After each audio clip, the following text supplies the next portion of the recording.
If you watched my county championship preview before the season, you'll know that I was quietly very excited for this opening round. And honestly, it delivered exactly what county cricket always delivers. Not glamour necessarily, not coherence, but drama, weirdness, quality, grit, and at one stage, an actual storm called Dave. Only county cricket can give you things like Jimmy Anderson still taking fifers at 43 years of age, Surrey being 6 down for not very many and still somehow escaping, a promoted team in Glamorgan looking like they absolutely belong, Sussex winning despite starting the season with a points penalty, and Essex opening their campaign by absolutely steamrolling Hampshire. So let's do it properly. A full review of the opening round of the 2026 County Championship.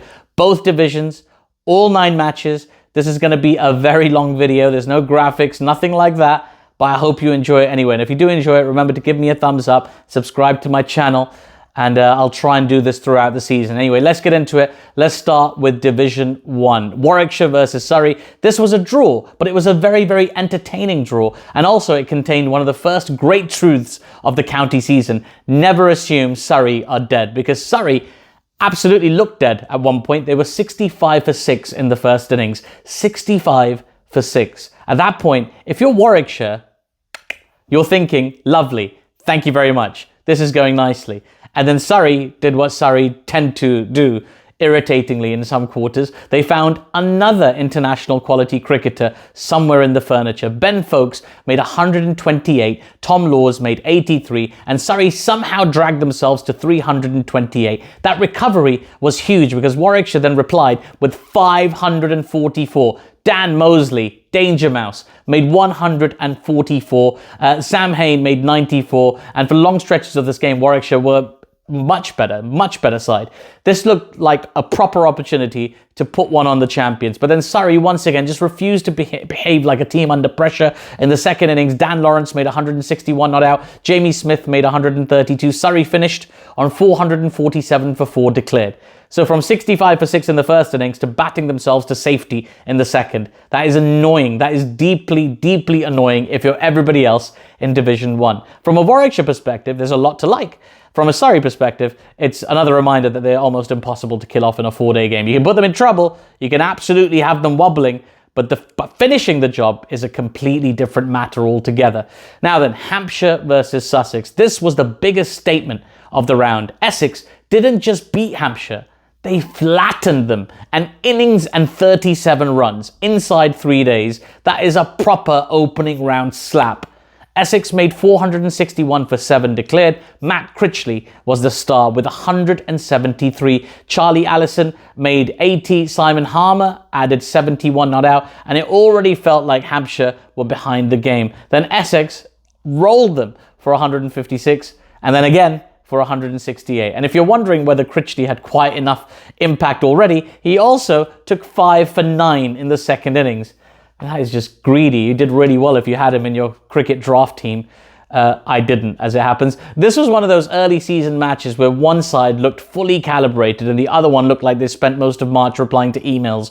For Essex, that's as good a start as you can hope for. First inning score, big first inning score, seamers doing damage, spinners contributing, a proper all-round dismantling. For Hampshire, not ideal. Very much a burn the footage and move on sort of week. Anyway, let's move on ourselves. Glamorgan versus Yorkshire. Now, this was interesting because Glamorgan are back in Division 1, and one of the big questions coming into this season was, do they belong at this level? And after this match, I'd say yes, absolutely. This ended in a draw, but Glamorgan were very competitive throughout. They were 99 for 4 on day 1, so not exactly cruising, but then they recovered to 302, largely thanks to Colin Ingram's century. Then with the ball, Mason Crane took 5 for 55 as Yorkshire were bowled out for 226. So suddenly, Glamorgan had a first innings lead of 76, and they were in a really strong position. That's not a team looking overawed by promotion. That's a team saying, no, we're here. Then they made 218 for 5 declared in the second innings, setting Yorkshire 295. And Yorkshire did just enough to survive. They got to 239 for 7, with Adam Lythe making 97. So Glamorgan were 3 wickets away from a really impressive win. Yorkshire were 56 runs short of the target, and it ended as one of those proper first-round county side draws where both sides walk away thinking, not bad, but also maybe it was better. We should have done better. Anyway, for Glamorgan, this was encouraging. For Yorkshire, it was probably a useful little reminder that Division 1 is not going to hand out points just because you've got a nice badge.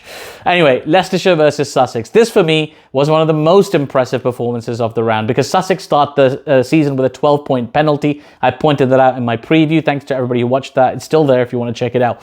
Psychologically, you could absolutely understand if Sussex began the campaign a little bit flat. Instead, they rocked up to Grace Road and won by 222 runs. That is some response. Sussex made 361 in the first innings with Tom Clark making 101. Then in the second innings, they made 364 with contributions all over the place. Jack Carson 85, Tom Haynes 72, and enough depth to keep Leicestershire under pressure. But really, the story here was the seam attack. Ollie Robinson took 5 for 42 in the first innings. Henry Crocombe took 5 for 33 in the first innings and then 4 for 36 in the second. So Crocombe finished with 9 for 69 in the match. That is a serious opening week performance. Leicestershire did fight harder second time round. Stevie Eskenazi made 54, Ben Cox made 60, but Sussex just had too much. And honestly, if you start the season in the red and still come away from week 1 looking like one of the sharper teams in the division, that's a very good sign. That's a side with a bit of steel about it. Speaking of steel, let's move on to Somerset versus Nottinghamshire. And finally, in Division 1's last game, a proper heavyweight scrap. This ended in a draw, but it felt like a game between two very serious teams. Somerset made 347 in the first innings. Tom Abel made 108. James Root made 64. But Notts fought back well with Dylan Pennington, who took 5 for 65.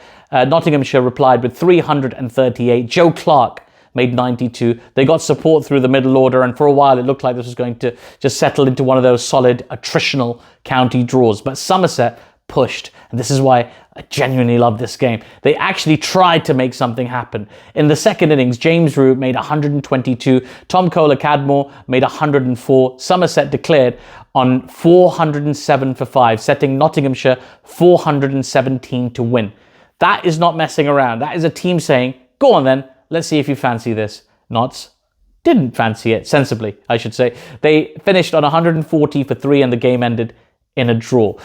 But it was a very high quality draw, and I think both teams showed why they'll be relevant this season. So what did we learn overall from Division 1? A few things. First, Essex looked properly dangerous again. Second, Sussex are not here to sulk about that points penalty. Third, Surrey remained the cricketing equivalent of a horror movie villain. You think they're gone, you look away, and then somehow they're standing right behind you again, making 447 for 4.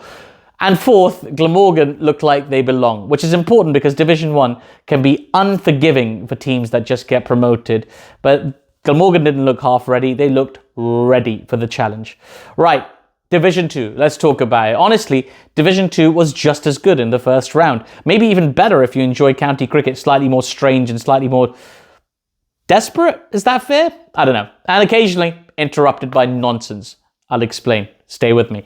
Derbyshire versus Worcestershire this was one of those matches where Derbyshire will probably still be slightly annoyed about the result because they absolutely had chances to win it. They made 625 for 8 declared. 625. That is not competitive. That is right, lads. Surely we've got enough here. Martin Anderson made 228, Lewis Rees made 114, and Worcestershire were under massive pressure immediately. They were then bowled out for 312 and made to follow on. At that point, Derbyshire really should have been thinking, this is it. This is ours. We've got the points. But Worcestershire dug in, and they dug in really well. They finished 314 for 7 in the second innings to save the game. There were valuable contributions from Matthew Waite, Adam Hose, Ethan Brooks, and enough stubbornness to frustrate Derbyshire completely. And then, because county cricket can never just be normal, this match also featured Shoaib Bashir being penalised 5 runs for deception. Deception! Didn't see that coming. It was one of those wonderfully niche cricket law moments where even some cricket fans will go, sorry, For what? Deception? Isn't that a new show on Netflix? Anyway, yes, big total. Follow on, Escape Act, Weird Laws Incident. That is a very solid county championship starter pack, if I do say so myself. Now then, let's talk about Middlesex versus Gloucestershire. This was one of the cleanest, most convincing wins of the round. Middlesex beat Gloucestershire by an innings and 14 runs. And for Middlesex, that is exactly the sort of opening week that can change the mood around a season. They made 445 for 9 declared. Luce Deploy made 182. Joe Cracknell made 97. And from there, Middlesex were basically in control. Gloucestershire made 216 in the first innings. Miles Hammond made 77, but Toby Rowland-Jones took 5 for 37, and Middlesex had them exactly where they wanted them. Following on, Gloucestershire made 215, so basically the same thing again, and Middlesex wrapped it up comfortably. There's a sentence I haven't said very often in the last few years. There was also a really nice little subplot happening, by the way, with Sebastian Morgan, just 18 years old, taking 4 for 48 in the second innings. That's exactly the kind of early season county story I like. Not just the established names doing their thing, but some teenager suddenly announcing himself to the wider world with while most people are still recovering from, the weather in March. Very good week for Middlesex. Very impressive. Very bad week for Gloucestershire. Northamptonshire versus Lancashire. This is the big story. So let's talk about Jimmy. Because of course, this match ended in a draw, but Lancashire's opening week will somehow, it always becomes a vehicle for Jimmy Anderson nonsense. Lancashire made 384 in the first innings. Josh Bohannon made 90. Luke Wells made 87. Rob Jones made 71. Northamptonshire replied with 258. And Jimmy Anderson took 5 for 64. It was a tremendous spell. Find it online. It's superb. Naturally, yes, this was also the game where he dismissed James Sales. 21 years after dismissing James's father, David Sales. That is one of those stats that sounds fake even when it's true. This is not just longevity. This is a man actively bowling across family generations. Unbelievable. Lancashire then made 194 in the second innings, setting Northamptonshire 321 to win. Northants held on. They got to 213 for 9 in 100 overs. George Bartlett made a really important 95 to save the game. So from Lancashire's point of view, it's probably slightly frustrating not to win, but there were clearly some pretty chunky positives. Jimmy Anderson also reached 400 first-class wickets for Lancashire during that match, which again is just one of those numbers that feels both impressive and faintly unnecessary at this point. Like, mate, you've got enough, Jimmy. How many records do you want? Chill, bro. Nothing is enough and nothing will surprise me when it comes to Jimmy Anderson. Right, Durham versus Kent, the last game that we're going to talk about this week. This match had a bit of everything. A century, a collapse, a rescue, a declaration, and then actual weather chaos. Durham made 335 in the first innings. Emilio Gay made 128, which was the first century of the county season. Nice little piece of pub quiz material there for you. Kent replied with 197, and Durham looked in complete control. Then came Storm Dave, which is, it's just one of the least threatening names ever given to the weather system, and yet somehow it still managed to cause enough damage at Chesterley Street to disrupt play and damage actual infrastructure. County cricket is incredible. When play resumed, Durham made 218 for 9 declared. David Beddingham made 48. Ben Rain made 43. That left Kent needing 357. And to Kent's credit, they fought really hard. Tawanda Muyeye made an unbeaten 109. Daniel Bell Drummond chipped in, and Kent got to 234 for 5 to save the game. So Durham dominated huge chunks of this match, but between Kent's resistance and the interruption from Storm Dave, they had to settle for the draw. And that's important because in Division 2, these are the games that can come back to annoy you later. Remember, they're striving for promotion. So what did we learn from Division 2? A few things there too. First, Middlesex had the ideal opening week. Second, Lancashire are still very capable of creating giant Jimmy Anderson headlines while somehow not quite winning the game. Third, Derbyshire will feel like they left points out there. And fourth, Division 2 already looks like it might be a proper slog because Durham had the better of their game and didn't win. Lancashire had the better of their game and didn't win. Derbyshire had the better of their game and didn't win. And that is exactly how promotion races get weird. Biggest takeaways from the opening round, if I had to sum up the opening week of the 2026 County Championship, I'd say Essex made the biggest statement. Sussex made the most defiant statement. And Surrey produced the most Surrey statement that you can imagine. Middlesex had the cleanest win in Division 2, and Jimmy Anderson continues to exist as a direct insult to the passage of time. And the other thing this round reminded us is that the county championship, it's still got so much magic to it. I don't know about you, but I was flicking from stream to stream to stream to stream to stream, and it was so much fun. It doesn't always shout, it doesn't always trend, it doesn't always arrive gift-wrapped in flashy graphics and pyrotechnics, but if you actually pay attention to it, it is full of stories. Big hundreds, rescue acts, young players emerging, old players refusing to leave, promoted side scrapping, title contenders throwing punches, and at some point, a man called Dave trying to cancel the whole thing. Honestly, beautiful. Welcome back, County Championship. We missed you. I hope you enjoyed this video, everybody. Thanks so much for watching, and well done if you made it all the way to the end. Please do give me a thumbs up if you enjoyed this video. Leave me a comment below about what you thought was the biggest takeaway of the first week of the County Championship. Subscribe to my channel for more content just like this, and I will see you soon.